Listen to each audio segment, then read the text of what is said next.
In a remote kingdom cradled by ancient forests and rugged mountains, the people lived in the fragile comfort of tradition and respect for the old ways. Their lives were intertwined with the whispers of nature and the wisdom of elders. It was in this isolated realm that fate would weave its dark tapestry.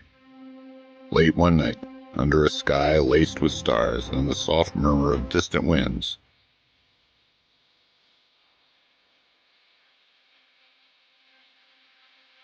an old diviner named Baco sat before a sputtering flame in his modest hut. His eyes, clouded with years and burdened with visions, stared into the dancing fire. For many nights had heard an echo in his dreams, a prophecy foretelling the birth of a child whose destiny would be as cursed as it was fateful.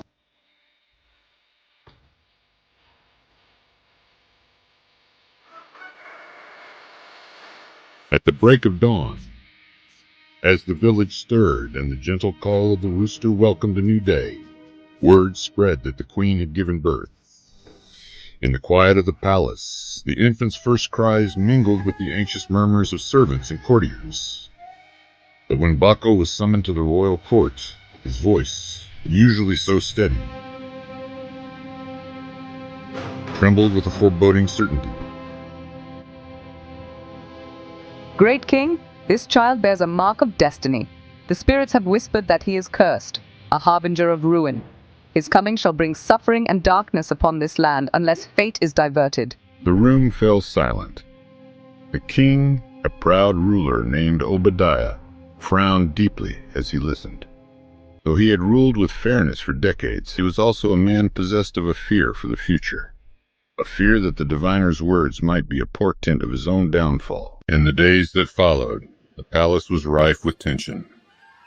Nobles and commoners alike debated the meaning of Baco's prophecy. Some whispered that the gods were punishing the kingdom for its transgressions. Others believed that fate itself had chosen the child as the instrument of divine justice. King Obadiah, however, could not bear the weight of uncertainty. After lengthy consultations with his advisors, the king made a decision that would alter the course of destiny. In a ceremony marked by both sorrow and resolve, he ordered that the newborn be taken away from the palace, abandoned in the depths of the dark forest that bordered the kingdom. The decree was harsh, intended to rid the land of a potential curse before it could take root. At the stroke of midnight, a royal guard, heavy with duty and regret, carried the infant in a small basket.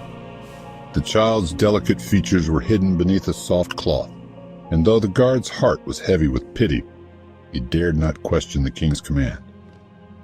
Deep in the forest, beneath towering ancient trees and among twisted vines, the basket was left at the base of a venerable oak, the forest's silent witness. The forest was a realm of both wonder and menace. For many nights, the newborn lay cradled by nature's embrace. The rustle of leaves, the murmurs of unseen creatures, and the gentle lullaby of the wind became the child's only companions. Slowly, the wild adopted him as one of its own. A kindly herbalist, known in legends as Osei, discovered the abandoned infant one cool dawn while foraging for rare herbs.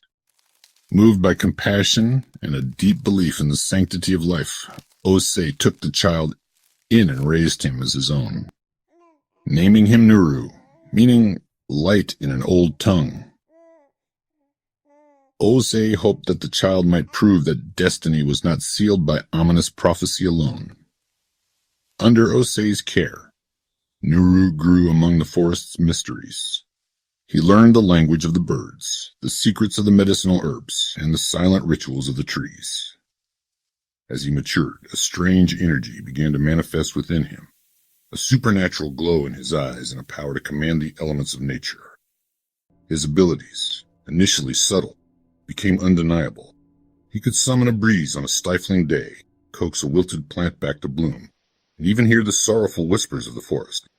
Yet, alongside these gifts, a deep, unyielding anger began to kindle within Nuru. The gentle guidance of Osei could not erase the painful knowledge that he had been cast away, condemned by a decree born of fear and superstition. The villagers of the kingdom had branded him cursed, and every whispered rumor in the market and every sidelong glance of suspicion fueled his desire for retribution. In the solitude of the forest, he nurtured both his extraordinary powers and his growing resolve. One day he would return, not as a helpless infant, but as a force to reckon with. Chapter 4. The awakening of power years passed, and the memory of the abandoned child faded into a dark legend, a cautionary tale told in hushed tones around the village fire. But Nuru was no ordinary child. With time, his powers evolved, and he became a young man whose presence commanded both awe and fear. The forest creatures seemed to sense his change. Even the ancient trees bowed their mighty limbs in silent acknowledgement. During his formative years, Nuru encountered many challenges that tested both his newfound abilities and his inner resolve. He faced